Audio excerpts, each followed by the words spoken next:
I wonder how all them Zoes feel, dog. I know them Zoes up right now. I know the state of Florida up right now. No morals, don't gain no principles. Damn, thought that little was like that. Ain't no street at all. Hurt me with that one. Yeah. There's a difference between a man who's angry and a man who's hurting. And if you were tuned in when Boosie went live, you already know which one you were looking at. This isn't somebody who performs for cameras or adjusts his personality depending on the room. What you heard in his voice was the specific kind of pain that only exists when somebody you actually believed in lets you down. That's not something you can fake, and it's not something that comes from a stranger crossing you. That comes from someone you gave real trust to. And right when that wound was still wide open, Kodak Black decided to pull up on the live stream directly.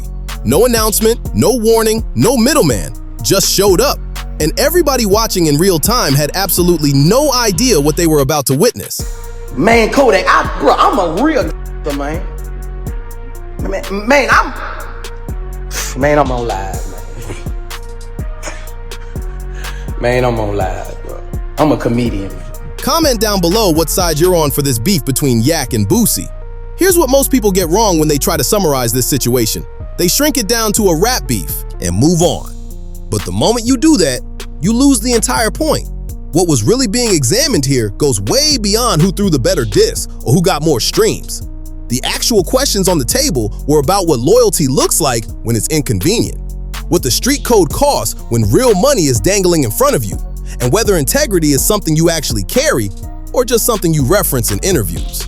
Everything that unfolded between these two makes a whole lot more sense once you understand it through that lens.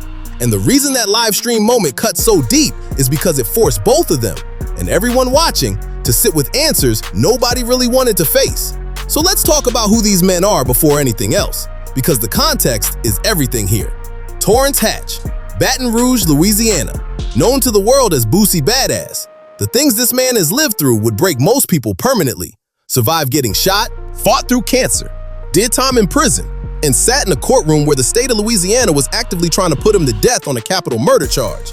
Most people in that position will come out the other side with a carefully managed public image, a team filtering everything, a version of themselves designed to protect what's left. Boosie came out exactly the same as he went in. No polish, no persona, no version of himself manufactured for consumption. That's why when he speaks, people actually stop scrolling. Because in a genre where the whole game is about building an image, he's one of the few who seems to be operating without one. Now let's talk about Bill Kahan Capri. Pompano Beach, Broward County, Florida. The world knows him as Kodak Black. Haitian American, raised in the projects, came up with nothing but genuine raw talent and turned it into something real.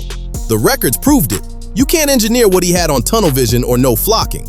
That authenticity built him a fan base that was deeply personal, especially within the Zoe Nation, the Haitian community in South Florida that embraced him as one of their own.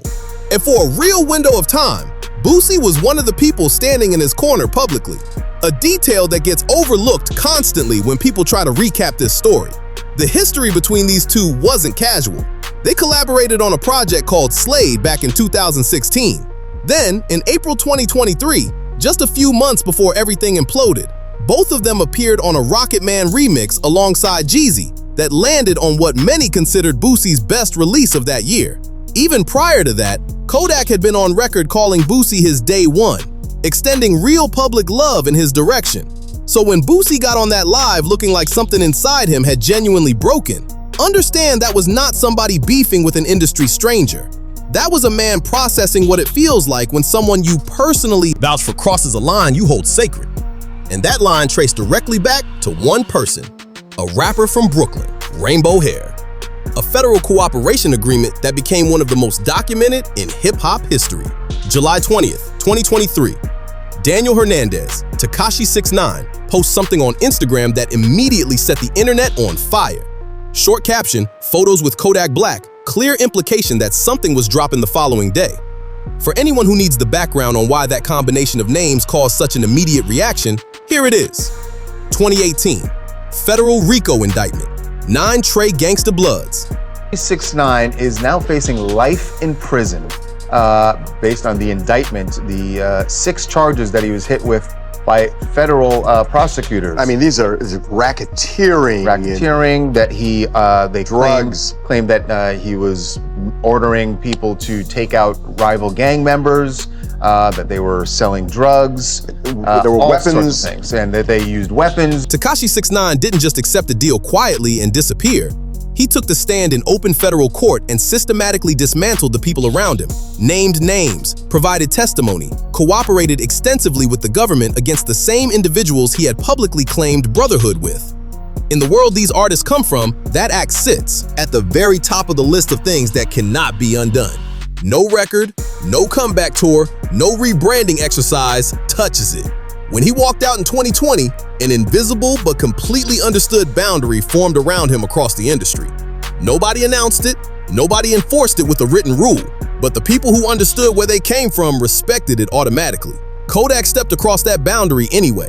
Shaka Laka dropped July 21st, 2023, and Kodak didn't try to dress it up or pretend the decision had complicated motivations. The opening bars essentially announced that his allegiance was to money, and that was the full explanation. Wack 100, operating in a management capacity alongside Tekashi at the time, put the deal together from start to finish. The details that leaked afterward told the whole story without any editorializing. Kodak reportedly arrived in one car and drove away in a Rolls Royce that was handed to him as his payment. The transaction communicated everything the music didn't need to say. Now, the hypocrisy argument came fast, and it needs to be addressed honestly rather than dismissed. People immediately pointed at Boosie's own history and asked what gave him standing to weigh in. And here's where something important gets lost in that counter. Boosie was never actually surprised by Tekashi 6ix9ine doing something grimy. Earlier that same year, when Tekashi got badly beaten in an LA fitness, Boosie went on record with a response that was blunt and almost darkly comedic about it. Said something to the effect that he respected the fact that Tekashi didn't fall apart emotionally after taking that, and that he'd happily support whoever was responsible financially. When Shaka Laka dropped, his position on Tekashi was equally direct. A rat behaves like a rat. That was already expected, and he had nothing further to say about it. Kodak was the variable that short-circuited everything, because Kodak wasn't some random artist with a reputation Boosie had no connection to. This was somebody who had publicly claimed a genuine bond with Boosie, somebody whose whole identity was supposedly rooted in the same streets, the same values, the same code that Boosie has built his entire existence around. The night before the record even officially released, Boosie was on Instagram and none of it was hidden. The hurt was right there on the surface. Said the streets had failed by continuing to rock with Kodak. Said he genuinely believed Kodak was different from the rest. Wished out loud that he could reclaim his verse off the Rocket Man remix. Told the people watching directly that Kodak had no moral compass and no principles to stand on. Then turned toward the Zoe Nation specifically and put the question to them. How do you make peace with this choice? Every time he looped back, he returned to the same conclusion. A big enough bag will expose what a person is actually made of. Then, Boosie's son, Tootie Raw, brought it personal. Got on Instagram and called out the fact that Kodak had promised him a feature that never came through, but somehow had all the availability in the world when it was time to record with somebody the culture had collectively distanced itself from. The whole family had drawn a line. Kodak's first response wasn't to engage Boosie directly. He reposted a clip of someone else carrying the argument for him. The video questioned Boosie's authority to speak on the culture, called him immature, and reached for the T.I. snitching allegations as a way to challenge his credibility on the subject. Kodak added a caption calling Boosie a clown and let it sit. Boosie came back with the kind of line that travels fast, labeled him a Kappa rapper, a Nickelodeon rapper, and said plainly that he had sold his soul to get that check. No team behind it, no calculated rollout, just Boosie saying exactly what he meant. The music followed. August 15th, 2023, Boosie's project, Going Through Some Things, arrives, and a record called Ungrateful sits right in the middle of it. The target was obvious without needing to be stated. He attacked the foundation of Kodak's street credibility directly, raised allegations about protective custody time during incarceration, which carries heavy implications in that world because it signals separation from general population for safety reasons. He referenced claims about a co-defendant allegedly surfacing paperwork, and he reminded everyone that he had blessed Kodak with a verse and a video appearance during their solid period. No invoice, no favor owed. He closed it by declaring Kodak's street reputation was over and placing zero responsibility for that on himself. Kodak responded with his own record that November.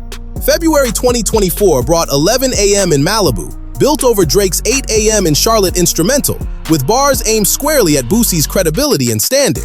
Then Christmas Eve 2024, 8 release timed with obvious precision for the day before Boosie was scheduled in federal court on a gun charge. Boosie answered on X without hesitation, called him a clout-chasing crackhead, said his career had been on life support, and made the observation that the only oxygen Kodak's name was getting at that point was coming directly from attaching it to Boosie's. But all of those exchanges, the records, the captions, the back and forth across every platform, none of it produced a moment like what happened when Kodak actually joined the live stream. Put everything else to the side. When he stepped in, he didn't come in ready for war. No aggression, no posturing, no threats. What unfolded instead was something that couldn't have been written or rehearsed, something genuinely human, and because of that, something far more revealing than any diss track. Kodak came in with explanations, said he was real, said the whole thing was a character he was playing for comedic purposes, a role in a film project. Boosie didn't raise his voice or go in circles, he went straight to the center.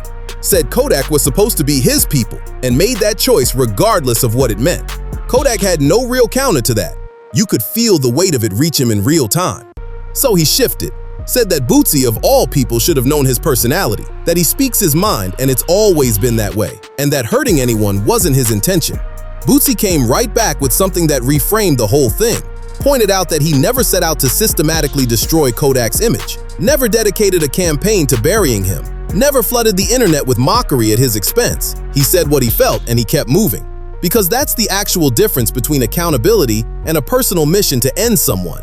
Then the moment everyone kept rewinding arrived. Boosie looked at him and said something along the lines of, "The real problem is that you don't stand behind your own words. And because of that, you're gonna make this same move again someday. And when you do, it's gonna hurt worse than this already did." That single statement did more damage than any bar either of them had recorded. Because the core injury was never really about a Tekashi 6ix9ine feature. The real wound opened the moment Boosie had to update his entire understanding of who Kodak actually was. The version he respected, collaborated with, and defended turned out to be something that dissolved a specific number appeared on a contract. Then, Boosie said something that brought the whole conversation to a halt. Money will make you do anything, man. If I came to you right now with $1 million, man, slid that on the table and told you, your best friend, we're gonna knock his brains out soon as he get out the car. Here go $1 million to kill your best friend, man. You gonna take that money, nigga. You gonna blow his brains out and go to his mama funeral and hug her, my nigga. That's what you gonna do, my nigga. But nigga came to you with $1 million. Hey Kodak, I got $1 million. I wanna knock off your boy. You gonna take that $1 million and you gonna put a hole in his head and go to his mama funeral and hug her. Money ain't everything. Remove the rap element completely for a moment. What Boosie was actually presenting wasn't a grievance about the music industry. It was a fundamental question about human character. Specifically, who you turn out to be when an amount of money enters the room that's large enough to make the choice feel complicated. Not the version of yourself you describe in interviews. Not the identity you've built your whole brand around. The version that shows up when the moment is real and the cost is actual. And everybody around you is going to watch what you decide. That is the test that has no makeup exam. And Boosie's entire point was that Kodak sat down for that test and let everyone see the result. Once that clip spread, every corner of the internet turned into a courtroom. Some people stood firmly behind Boosie's position. Others came at him with the hypocrisy angle hard. A third group argued that what Kodak did with his money was nobody else's business. But underneath all of that noise sits something worth actually paying attention to. The reason this specific moment hit as hard as it did wasn't about determining a winner. It was because genuine, unguarded, unscripted confrontation between two real people is almost non-existent now. No crisis management, no publicist drafting a statement, no carefully timed response. Just two people and whatever was actually living inside them, spilling out in real time in front of everyone. Then, September 2025, Kodak decided to resurrect the conversation himself. went on Instagram questioning why Boosie had stayed quiet about cooperation-related allegations that surfaced during Young Thug's YSL case. The implication being that Boosie applied the code selectively, based on personal interest. Boosie came back without hesitation, told Kodak to stop hiding behind deflection, and just publicly acknowledged that Shaka Laka was a mistake. Said the trajectory of Kodak's career since that record dropped had been communicating the answer whether he admitted it or not. Then doubled back to the protective custody claims with the same energy as 2 years prior, suggesting anyone with access to the right documents already knew the truth about how Kodak carried himself when real pressure was applied. Whether those specific allegations hold up isn't the point of this conversation.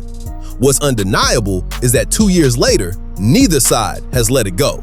And that refusal to let it go actually tells you something real about what this situation tapped into. The culture has been circling a conversation it doesn't want to fully have. What does the code actually mean in 2025? Because it gets invoked constantly, but the definition reshapes itself based on who needs it to serve what purpose. Government cooperation gets called the ultimate betrayal by certain people, and a personal legal survival decision by those same people depending on the circumstances. Loyalty gets dropped in every other verse by artists who demonstrate something entirely different the second it costs them anything real. None of that is new information, but this situation dragged it into the open and put a very bright light directly on it. The hypocrisy argument against Boosie carried genuine weight, and pretending otherwise would be dishonest. His own history of associations includes people whose reputations aren't exactly clean. Wack 100 said publicly that neither Kodak nor Tekashi owed anyone an explanation for their financial decisions. Plenty of people in those comment sections agreed with that loudly and went hard at Boosie for it. But what keeps disappearing inside that argument is the actual distinction Boosie drew. He wasn't putting Tekashi 6ix9ine on trial, he went out of his way to explain the opposite. That Tekashi doing what Tekashi does was already factored into his understanding of the man. A snake doing snake behavior didn't require his commentary. Kodak was the disruption in the equation, not because of the song itself, but because Kodak wasn't just some artist Boosie had bumped into twice at industry events. This was somebody who had publicly claimed kinship with him, someone whose whole narrative was built on the same kind of foundation, the same cultural roots, the same values Boosie has never compromised on. And in Boosie's framework. Those two things cannot occupy the same space. The credibility and the Shaka Laka check are not compatible. You get to carry one. The reason Boosie's position resonates with the people it does, and this part actually matters, is because his track record backs it up. This is not a man who speaks selectively when it's safe and convenient. Go through his history and the pattern is consistent. He has absorbed real personal consequences for positions he refused to soften. That kind of credibility isn't manufactured. So when he addresses something like this, the people who know his history understand the weight behind it. Meanwhile, Kodak, sitting in that live stream, unable to produce a clean answer to any of it, communicated more than any record could have. The whole character for a film project explanation got dismantled without Boosie even raising his temperature. He just sat steady, said who Kodak was supposed to be to him, and the silence that sat between. Them after that wasn't something any label machine or social media strategy could have created on purpose. That's the conversation this generation of hip-hop keeps approaching and then stepping back from. Money has always been part of the music, but there's a specific audience that connected with artists like Kodak because the story felt like it was actually true. The Broward County origin, the come-up from absolute zero, the rawness in the music that felt like it was being pulled directly from lived experience. That's not just aesthetic. That's a relationship between an artist and their audience built on the understanding that the music reflects who that person genuinely is.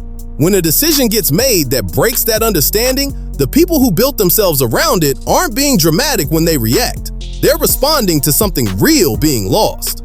Boosie admitting the live stream conversation left him feeling worse than before resonated across the culture because it named something a lot of people were carrying without language for it. It wasn't about who won the exchange or who had better punchlines or who was winning the streaming numbers battle. It was about looking at someone you had genuine respect for and having to completely revise who you believed them to be. That specific pain doesn't belong to rap. That's just what it feels like to be a person who trusted somebody they shouldn't have.